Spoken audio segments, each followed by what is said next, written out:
m'appelle Brahim Bouchlaghem, je suis danseur et chorégraphe hip-hop. Je suis un ancien du quartier et j'ai vécu énormément ici, enfin longtemps dans ce quartier qui a drôlement changé. Donc là je reviens aujourd'hui parce qu'avec ma carrière de danseur et de chorégraphe, j'ai pu avoir la chance de tourner dans le monde entier, dans tous les pays.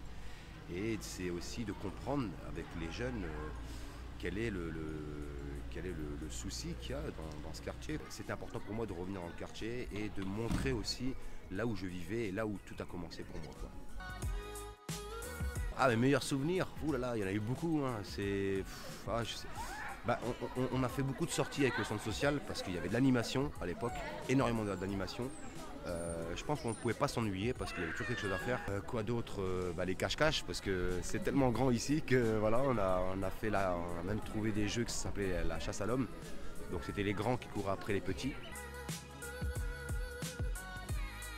Ah, j'ai connu le hip-hop en 84.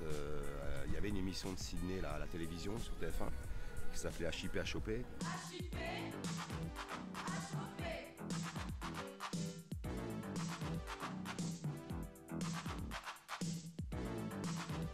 Et c'est là que je me suis mis dans la danse. Mais c'est vrai que quand je suis arrivé ici en 86, j'avais un petit peu lâché l'affaire au niveau de la danse. C'était plus un loisir au début, pas forcément une passion, mais c'était un loisir. Et c'est en 88 où là vraiment, j'ai décidé vraiment de me remettre dans cette danse-là. Et je me suis dit, c'est ça que je vais faire dans ma vie en fait. J'ai envie de faire de la danse. Je ne sais pas où ça va m'emmener, mais on verra. Et j'ai été repéré par un chorégraphe. Et de là, ma carrière a commencé à bouger, quoi. Ce qui m'inspire, c'est des choses que je vois, que je ressens, les échanges, les parcours, les rencontres que je fais avec des personnes ou des choses qu'on me dit qui me parlent. Donc j'ai tout de suite envie d'en parler à travers une écriture chorégraphique. Et là, je monte un spectacle. Après, le spectacle, il est montré partout dans le monde, quoi. Voilà, j'ai la chance d'avoir ma compagnie, c'est un travail professionnel. Donc je vis de la danse en fait, je ne travaille pas à l'usine, je vis vraiment de la danse. Et j'ai fait presque 2 fois le tour du monde, quoi. Voilà.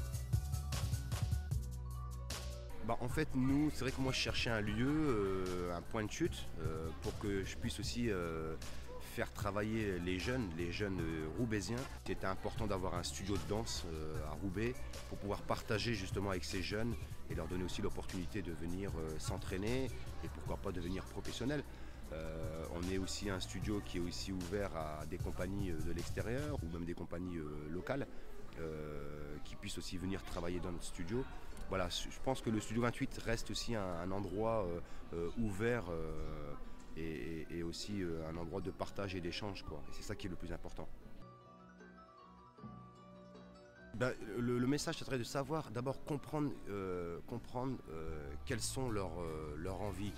Est-ce qu'ils ont des idées à travers leur futur? Comment ils voient leur futur ici, dans le quartier ou dans un autre quartier?